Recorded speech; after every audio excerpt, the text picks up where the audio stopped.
This is part of what makes up something I called the baseball collection. It was a series of paintings I did in from 1991 to 1993. I did an exhibition on baseball. I think the whole thing I had like 52 or 54 pieces.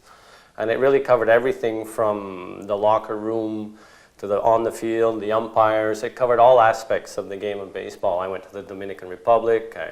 Twice I went to the Dominican Republic. I went to see minor league baseball, sandlot baseball, kids, women, everything. And during this time, I was painting and I was doing all these different pieces. I just didn't want to do a series of paintings on a bunch of baseball players and famous people. I wanted to really cover every aspect of the game of baseball. And when I did the show, I had like a scalper at the door. I had guys walking around selling hot dogs and beer, and it was really a great sort of multimedia event. At the time, I didn't realize it, but it was the beginning of a business which I started after, which to this day still lets me do the other painting which I want to do. It's interesting where I first met Dwight. Outside of being interested in art, I'm a great baseball fan. And there were many years that I used to go down to spring training to watch the Expos when they were in West Palm. And I saw this fellow one day doing sketches in West Palm. So I went over and I started talking to him, and that's where I first met him. As far as his baseball, most athletes, when they're being honored or at the end of their career, they usually get some commercial hack artist to do a portrait of them.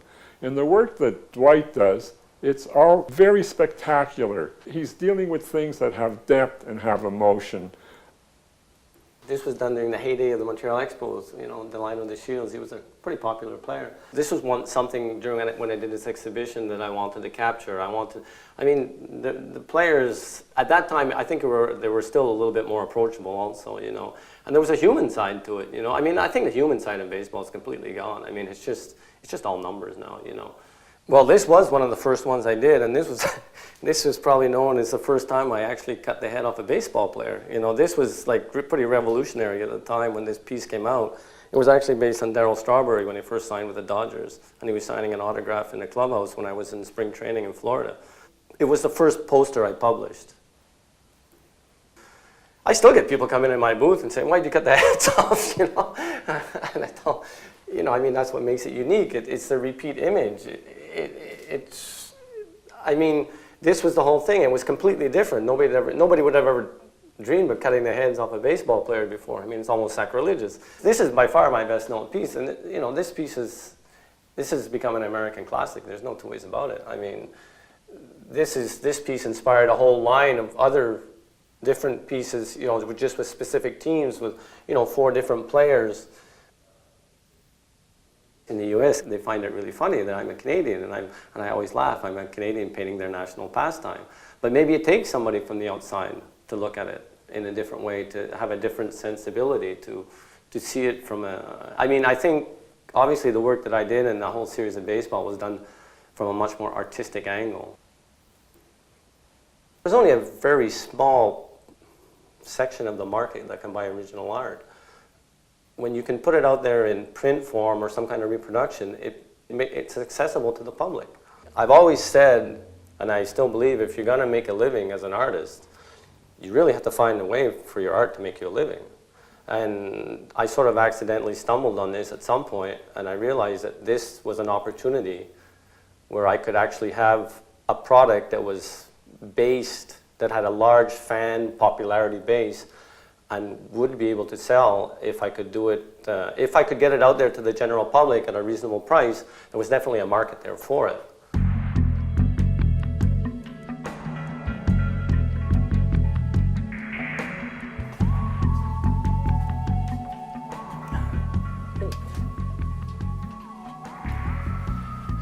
This is the show posters down here.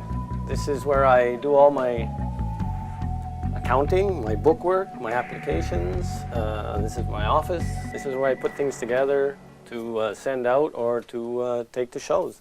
I make frames. I have inventory here which I get and I put together either with mats, frames, some stuff I have already framed, other stuff I do myself. But basically, this is where I keep all my inventory, and this is where I work 6 months of the year. I just do it all myself. I'm just a small businessman, you know, just working down here or working down in the basement, you know, like lots of other people just doing, but I'm just doing, you know, I'm just selling art, you know. Most artists are very happy just to get into any gallery, and they're perfectly contented with that. Dwight, on the other hand, has always promoted himself, and he's really one of the few artists today who makes a living by selling his paintings, whereas most artists today, they have to supplement their income either by teaching or by doing commercial art or doing illustrations. It's very rarely that you see an artist who can make it on his own. And another thing that distinguishes Dwight, as far as I feel, is he's made his paintings and his work available to all. With a few dollars, you can have a piece of his art, which I think is really great. I don't want to, I never have been able to sit at home waiting for the phone to ring, you know, to have somebody tell me that I sold something or I made this or whatever. You know. If it happens, great. It's just, it's, you know, I do work with galleries and stuff, but it's just, it's a nice bonus, you know. But I really decided, you know, a few years ago that, that I would, if you take the initiative, to control your own sort of, I guess it's to control your own destiny or control what you do, control your own artwork, control what you can do with it. It's down here where I make my income that keeps me to go to paint upstairs. So I'm either down here part of the year and upstairs the other half, basically. One part of my business feeds the other part. I mean, when I'm out selling, it allows me to paint. When I'm painting, I'm doing work which the next year I'm going to go out and sell.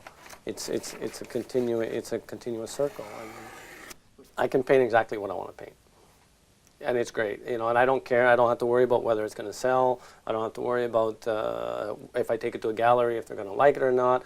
I don't have to worry whether it's you know, it's going to sit in my closet for the next 10 years, or if I'm never going to do anything with it. I don't have to worry if it doesn't turn out. You know, if I want to try something completely new, if I want to do something that I've never done before, if I want to, you know, it doesn't matter. It gives me total artistic freedom to do whatever I want.